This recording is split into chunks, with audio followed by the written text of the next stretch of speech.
Greetings and welcome to the channel. If you're returning, welcome back. I made a previous video about the statistics of motorcycle safety, and there's a lot of overflow of information there. Sometimes it can be a little much of a drag to hear a long video talking about all the different statistics when it comes to motorcycle safety. So in this video, I think I'm just going to go through and talk about the different areas that, as a rider with, I'd say, over 500,000 miles ridden and taken several safety courses and do goofy things like, wear fuzzy helmet cover, things that I've noticed over my riding career and things that I've read that statistically vastly improve your survivability and your probability of avoiding crashes and accidents.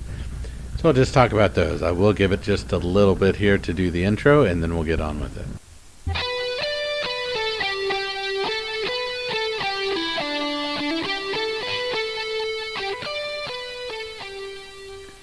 Alright, so the first thing that I will say is if you're new to riding, take a riding course. If you've been riding for a while, take a riding course.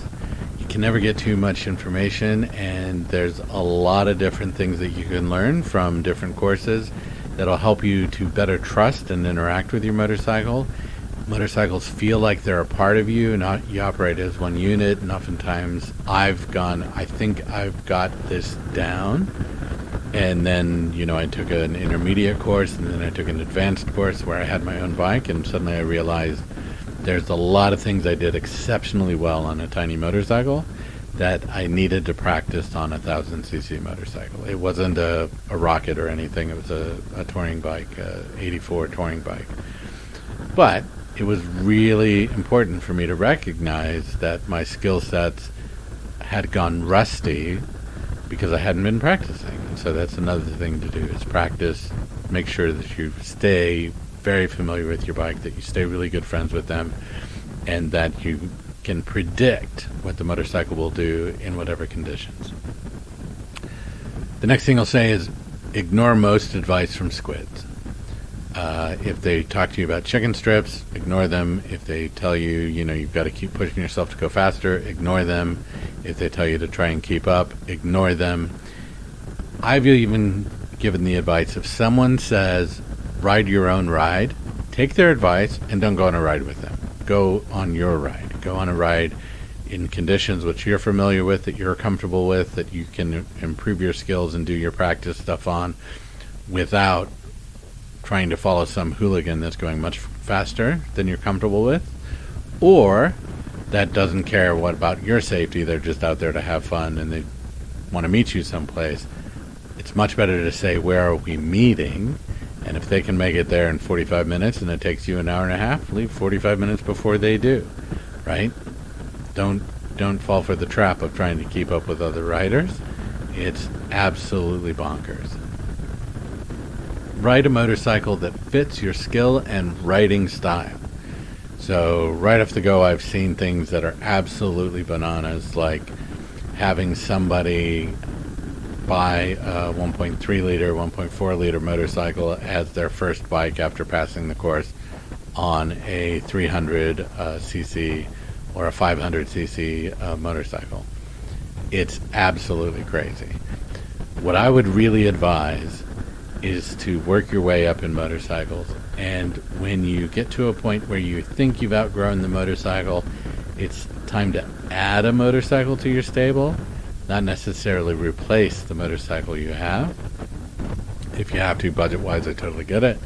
But it's always good to get back on that throw-around motorcycle from time to time, just because they're a lot of fun. Keep your distractions to a minimum. And what I mean by this is it's really tempting to have your phone on a mount on your handlebars, so you can muck with your GPS, you can change music, you can answer calls, you can do all those things. My recommendation is keep your phone in your pocket. If you have to use the GPS, follow the directions in your helmet, do a comm system and follow the directions audibly. If you need to watch it, super quick glances, and put it in a place where you're not taking your eyes off the road. If you have to look down and away from where you're going in order to see directions, it's a bad idea. Put it in your pocket, let it talk in your head. You can always find your way back. As long as you got fuel, you're not lost. You're just exploring. Wear appropriate gear. Now, I'm an ATGAT guy, and I believe in CE armor, and I believe in reducing the impacts. There are some people who say they don't eliminate the impacts, so you might not wear them at all. And I go, being a guy that was caught in a wreck with wearing full leathers but no armor, I'm a huge fan of armor. What has saved me a lot. Leather degrades, and the road cuts it up into a million pieces, and once it gets through the leather, it's your skin that is cutting up into a lot of pieces. I had road rash over 90% of my body, and it was a higher speed collision. I was doing 30 miles an hour. The person who struck me from behind was doing 60, and so that hyper-accelerated me very quickly down the road, and the leather wore away very quickly. So wear appropriate gear. If you need 5-10 seconds of slide, make sure you're wearing gear that does 5-10 seconds of slide, and you calculate that based upon the speed you like to ride at. So my next point on this is wear high visibility, wear colorful gear, wear things that don't blend in with your environment. Far too many times I've seen all black motorcycles with the rider wearing all black leather, or black jeans, black boots, black leather, black gear, black helmet, and then they complain about how they blend in with the road and nobody can see them. Gray is the same thing depending on the edge of the road. So I would even say avoid colors for motorcycles and gear that blend in with the road. If that's gray in your area, if you've got concrete and that's, that real light gray, black will stand out. But if you're in an area like I am, where when they replace the roads, they are dark black tarmac, and an all black vehicle with all black armor and or gear and all black helmet, you just kind of blend in. Do something to get the driver's attention. Over half of all motorcycle collisions involve a car. So make sure that the car can see you and can differentiate you. They don't drive with their ears. Period. That's not how people navigate what's around them, especially now when car noise insulation is better than it's ever been. Make sure you're catching the attention of the driver's eyes. Keep your speed reasonable for conditions. And what I mean by that is quite simply, if you cannot stop in the distance you can see, you're going too fast. It's just that easy. I can't tell you how many times I've peaked a hill or come around a blind corner and there's a tractor. And tractors don't go very quick. So on a 50 mile an hour road, if a tractor's going, and these are the bigger tractors, these aren't the little guys where you can just zip around them really quick. These are the big agricultural tractors.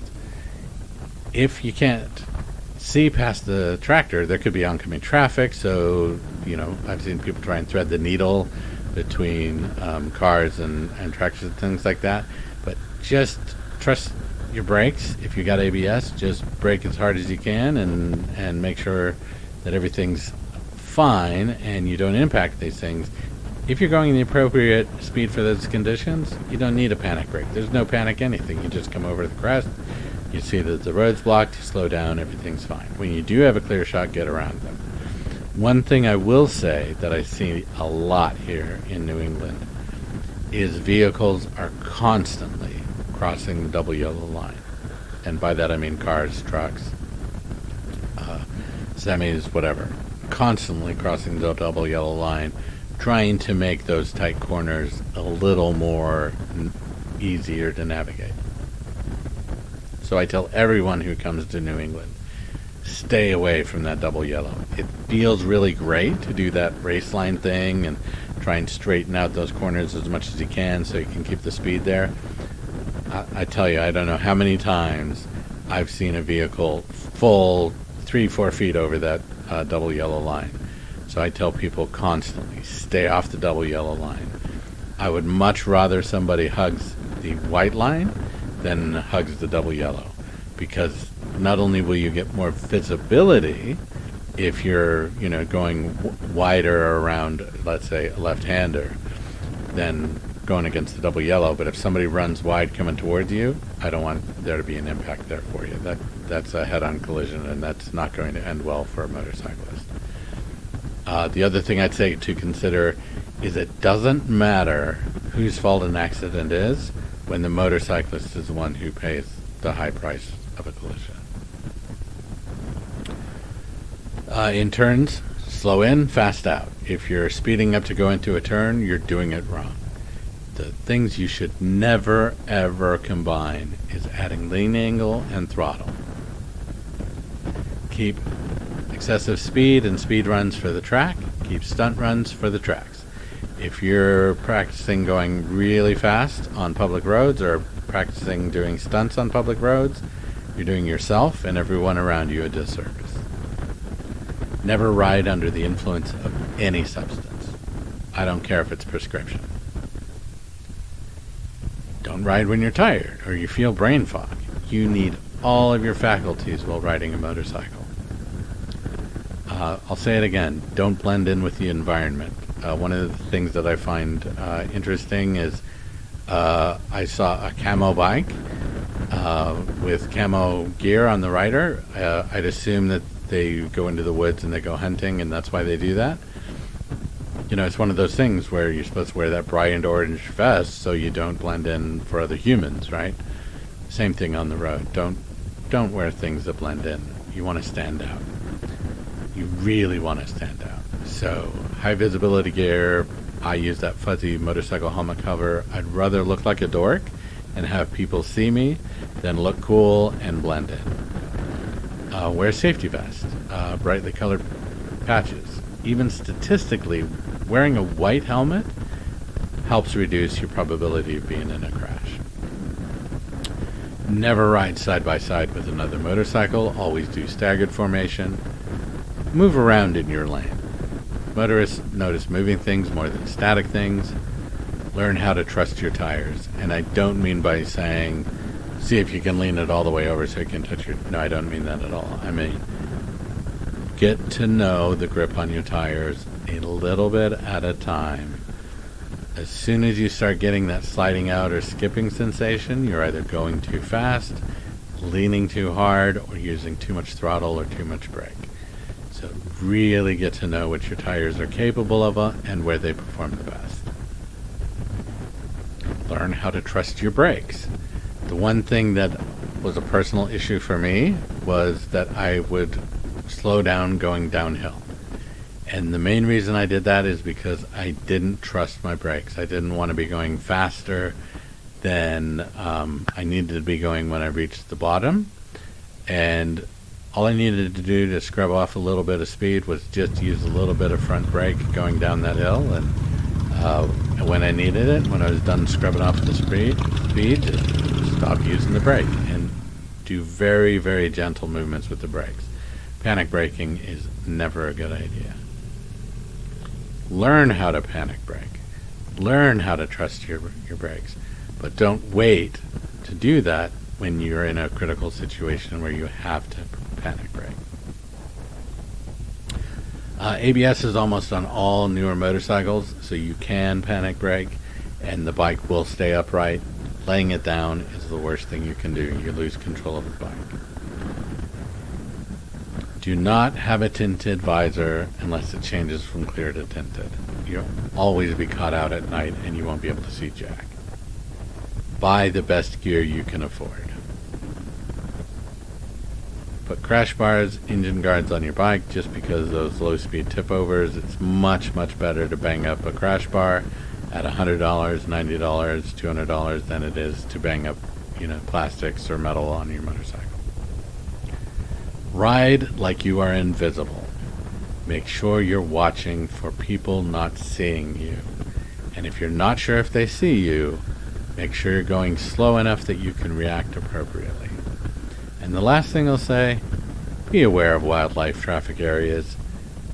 The worst thing is to have a collision with an animal that's just crossing the forest and you're zipping down that road too quick to be able to react to them.